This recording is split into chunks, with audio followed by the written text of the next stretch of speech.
Chocolate अगर आप इसको प्रोनाउंस करते हैं तो वो होता है गलत। इंडिया में बहुत से लोग इसको रिसीप्ट प्रोनाउंस करते हैं जो गलत होता है। अगर आप इसको ज्वेलरी या जेवलरी प्रोनाउंस करते हैं तो वो भी गलत होता है।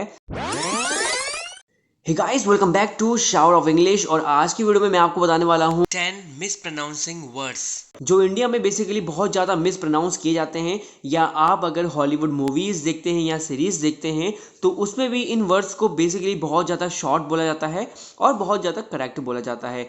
अगर आप इन वर्ड्स को मिस प्रोनाउंस करते हैं तो इस वीडियो को देखने के बाद आप वो सब नहीं करने वाले हैं। तो बहुत ज़्यादा इंपॉर्टेंट वीडियो है। So let's get started this video.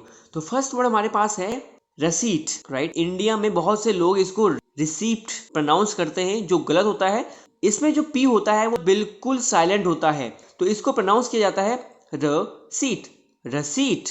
Do you have the receipt of chocolate bars? Second example है keep the receipt as proof of purchase. Next example है here is the receipt of recipe book. तो ये बहुत सारे example मैं आपको साथ साथ बताने वाला हूँ। इसको रिसिप्ट नहीं पढ़ते हैं, इसको पढ़ेंगे आप receipt. Do you have the receipt of chocolate bars? Keep the receipt as proof of purchase. Here's a receipt of recipe book. Right? Next one हमारे पास है चॉकोलेट। अगर आप इसको प्रोनाउंस करते हैं तो वो होता है गलत। आप इसको पढ़ेंगे chocolate. Chocolate? Chocolate? Basically American English में कोई भी इसको चॉकोलेट प्रोनाउंस नहीं करता है, इसको सिंपल सा चॉकलेट, चॉकलेट। एग्जाम्पल है we will stay for the chocolate ही डिसाइडेड। उसने डिसाइड किया कि हम चॉकलेट के लिए यहां रुकेंगे।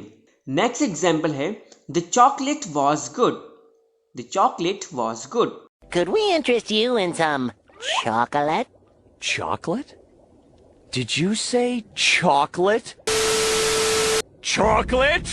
Chocolate! Chocolate! Chocolate, right. अब आप इसको कभी भी चॉकोलेट प्रोनाउंस नहीं करेंगे। नेक्स्ट एग्जाम्पल हमारे पास है अगर आप इसको ज्वेलरी या जेवलरी प्रोनाउंस करते हैं तो वो भी गलत होता है। इसको आप एक्चुअली प्रोनाउंस करेंगे ज्वेलरी, ज्वेलरी।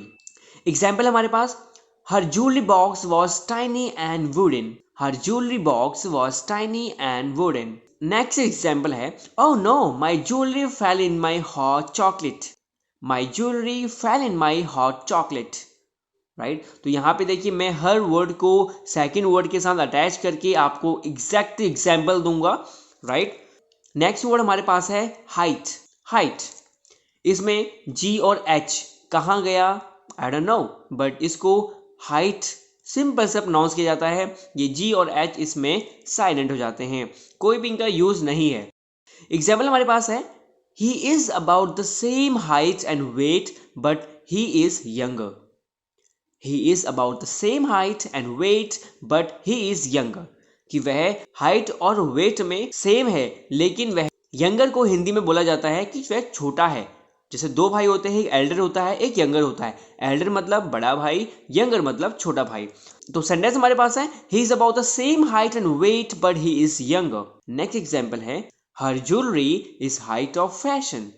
कि उसकी जो उस लड़की की जो उसकी ज्वेलरी है वह हाइट ऑफ फैशन, ठीक है, कि वह उसकी फैशन का सबसे बड़ा जरिया है। नेक्स्ट वर्ड हमारे पास है ऑफन या ऑफ्टन।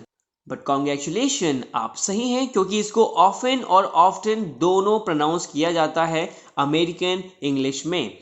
तो एग्जाम्पल हमारे पास है poor people are often sick, but I recommend you इसको आप ऑफन पढ़िए, राइट। ये ऑफन ज्यादा बेटर है ऑफ्टन से, ठीक है। तो आप बेसिकली इसको ऑफन यूज करेंगे तो ज्यादा अच्छा होगा, अदरवाइज ऑफ्टन भी सही वर्ड है। नेक्स्ट एग्जाम्पल है आई ऑफन रीड, कि मैं अक्सर पढ़ता हूं। ऑफन मतलब होता है अक्सर, राइट। कि पुअर पीपल आर ऑफन सिक, कि जो गरीब लोग होते हैं वो अक्सर बीमार होते हैं। Next example does he swim often, क्या वह अक्सर तैरता है। ही ऑफन फॉल्स इन लव, वह अक्सर प्यार में पड़ जाता है या वह अक्सर प्यार में गिर जाता है। He often falls in love. Next word हमारे पास है फेब्रुअरी, राइट। अगर आप इसको फेब्रुअरी या फेब्रुअरी पढ़ते हैं तो वो गलत होता है। इस वर्ड में जो आर है वो प्रॉपरली साइलेंट होता है, तो इसका प्रोनाउंसिएशन होगा February, February. February. I can't believe it's almost February. His birthday is on 8th February. His birthday is on 8th February. Right? So इस वर्ड में जो आर लेटर होता है ये प्रॉपरली साइलेंट होता है. राइट? तो बेसिकली मैंने एक वीडियो इस पर बना चुका हूँ. उस वीडियो का लिंक आपको एंड ऑफ द वीडियो मिल जाएगा और डिस्क्रिप्शन में भी आपको उसका लिंक मिल जाएगा कि जो साइलेंट वर्ड्स होते हैं उनमें कोई भी रूल्स लागू नहीं होता है. Most of the videos on YouTube ये बोलते हैं कि इस पे ये रूल्स लागू होता है जो कि एग्जैक्ट गलत होता है. लेकिन वो रूल्स एक्चुअली 70% लागू होता है और 30% वो लागू नहीं होता है. तो मैं आपको रेकमेंड करूंगा कि आप उन वर्ड्स को एक्चुअल प्रोनाउंस करें, आप उसको सुन कर याद कर लें क्योंकि इस चीज़ में कोई भी रूल लागू नहीं होता है. अब बेसिकली मैं आपको बताऊं रूल्स क्यों नहीं होते हैं या क्यों लागू नहीं होते हैं. तो इंग्लिश में जो अमेरिकन इंग्लिश होती है उसमें जल्दी बोलने के चक्कर में इन चीज़ों को ड्रॉप किया जाता है क्योंकि वे इतना टाइम उनके पास नहीं होता है कि उस वर्ड्स को उन चीज़ों को एक्चुअल प्रोनाउंस करें. तो वो इन चीज़ों को जहाँ भी उनका इशू होता है उस वर्ड्स को प्रोनाउंस करने का वहाँ पे वो ड्रॉप कर देते हैं. मैंने आपको पिछली वीडियो में भी ऐसा ही बताया था. इस वीडियो में मैं आपको एक्चुअल बता रहा हूँ. नेक्स्ट वीडियो इसके ऊपर एक और बनाऊंगा जिसमें मैं कुछ कॉमन रूल्स आपको बता दूंगा. बट मैं आपको बताना चाहूंगा रूल्स रेगुलेशंस इंग्लिश में लागू नहीं होते हैं. Right? His birthday is on 8th February. His birthday is on 8th February. Next word है वेडनेसडे. नहीं, इसमें जो डी होता है बेसिकली साइलेंट हो जाता है तो इसको प्रोनाउंस किया जाता है Wednesday. Wednesday. Next Wednesday will be February. Next Wednesday will be February. Where do you go on Wednesday? Where do you go on Wednesday? Right? आप मेरे बोलने के जस्ट बाद आप भी इन वर्ड्स को इन सेंटेंसेस को मेरे पीछे बोल सकते हैं. Alright? Next Wednesday will be February. Where do you go on Wednesday? Right? Next word हमारे पास है रेसिपी बोला जाता है. Right? इंग्लिश में किसी भी वर्ड के पीछे ई आता है तो एक स्टैंडर्ड इंग्लिश रूल होता है जिसमें कि एंड ऑफ द वर्ड अगर ई होता है, किसी वर्ड के पीछे ई होता है तो उसको ड्रॉप कर दिया जाता है, उसको नहीं बोला जाता है.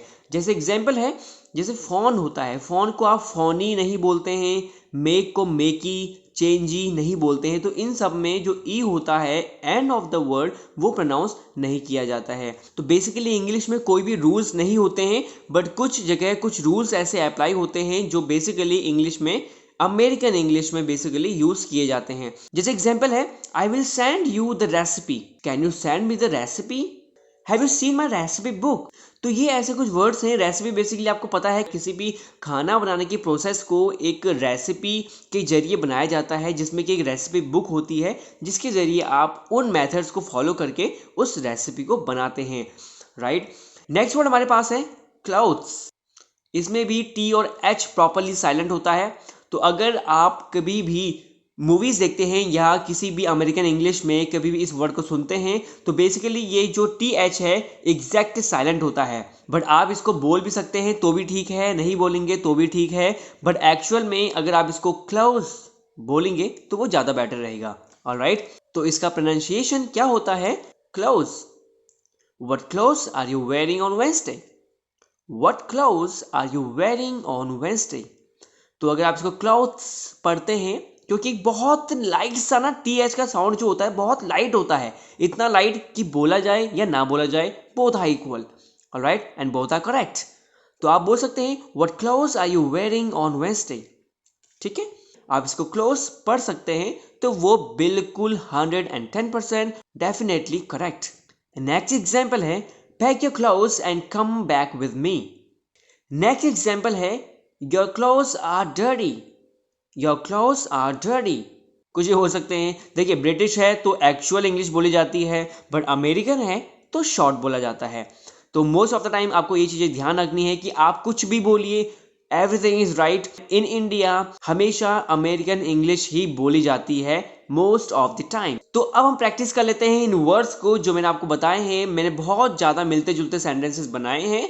I am making a new chocolate cake recipe on the first Wednesday in February.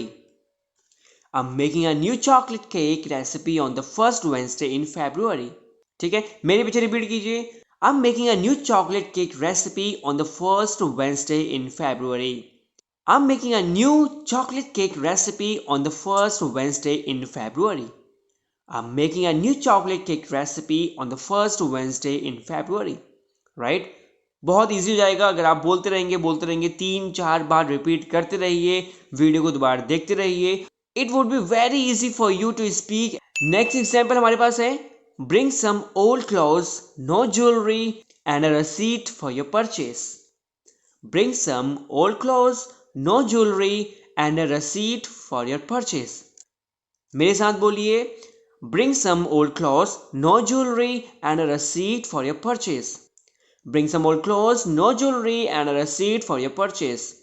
Bring some old clothes, no jewelry, and a receipt for your purchase. Next हम पे example है. If my kitchen is too tall because of your height, don't be subtle, just tell me. If my kitchen is too tall because of your height, don't be subtle, just tell me. If my kitchen is too tall because of your height, don't be subtle, just tell me.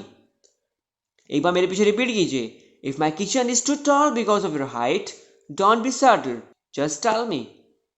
If my kitchen is too tall because of your height, don't be subtle, just tell me. So guys, these are the 10 words in English which you are mispronouncing, right? So write a comment below which one of these words is difficult for you. कि आपको इनमें से कौन सा word सबसे ज़्यादा difficult लगा. Please mention, मुझे बताइए comment box में. और अगर आपको ऐसे ही और वीडियो चाहिए तो प्लीज़ कमेंट बॉक्स में यस लिखिए. और इस वीडियो के बाद आपको साइलेंट वर्ड्स की एक वीडियो मैं दिखाने वाला हूँ, उसको भी देखिए. Alright guys, in the next video.